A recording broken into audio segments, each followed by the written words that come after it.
172 miles away from the nearest international airport and 178 miles away from any Air Force testing range, Shag Harbour, Nova Scotia is an unlikely location for sightings of unidentified spacecraft. But UFO investigator Chris Stiles has come to this tiny outpost on the eastern edge of North America because of stories his grandfather told him about one strange October night in 1967. Stiles has uncovered an extraordinary paper trail of evidence, confirming that something anomalous, something very unconventional, crashed into the Atlantic off the coast of Shag Harbour, just as his grandfather had always described.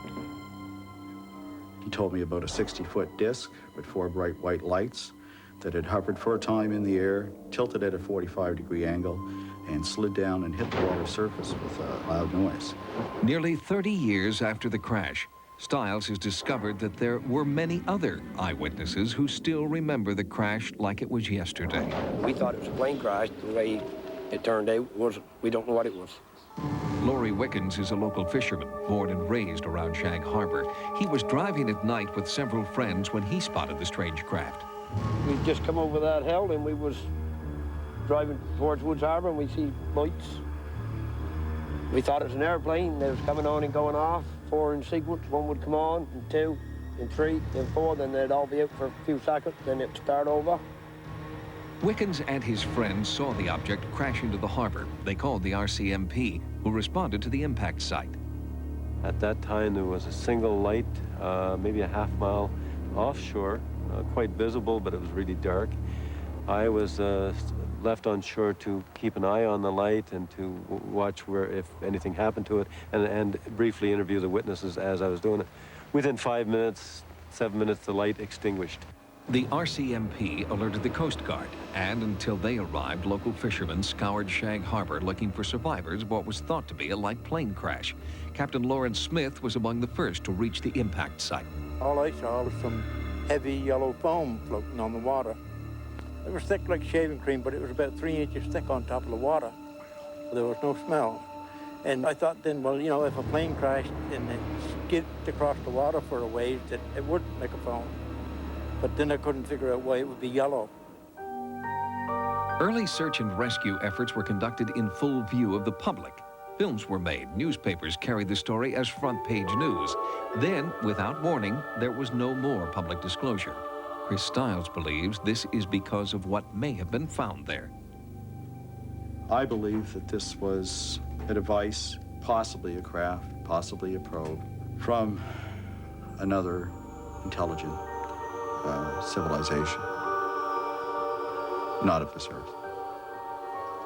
Stiles has reached this conclusion after examining hundreds of documents obtained through the Canadian version of the U.S. Freedom of Information Act.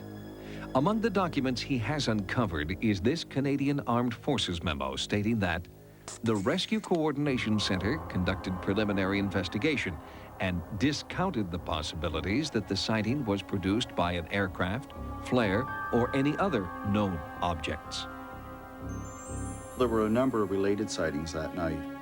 In those hours before, an Air Canada flight saw UFO activity on the horizon. They were greatly disturbed. There was apparently large explosions occurring, and as the phenomena approached the aircraft, there was a lot of communication with the towers, and eventually it was decided to vacate the airspace and seek alternate routes. Even more eyewitness accounts were found in a secret RCMP file. Captain Leo Howard Mersey was the master of a dragger. He had 18 men aboard. All were witnesses to 4 UFOs in the distance on the water surface. They had radar returns, and after observing them for 2 hours, one of them became airborne and arced in the sky southwest toward the Shag Harbour area, which was 175 miles away. As a public search for the craft began in Shag Harbour, behind the scenes, many people have come, including locals, to tell a story that while this operation was going on in Shag Harbour, there was another operation up the coast about 25 miles away off of Government Point. In 1967, Government Point was the site of a super-secret military base. Former base divers claimed the search at Shag Harbour diverted attention away from the UFO's final resting place, off Government Point. while they were down there, there was still activity going on. They were reluctant to confirm details, but they knew that this thing was being repaired. As one person told me, the other object was standing nines for it, is the expression they used, sort of overlooking and giving it protection, assistance, whatever was necessary. And they're quite certain from their experiences that this was nothing that was produced here on Earth. And some of the divers insist that they did indeed bring up some debris.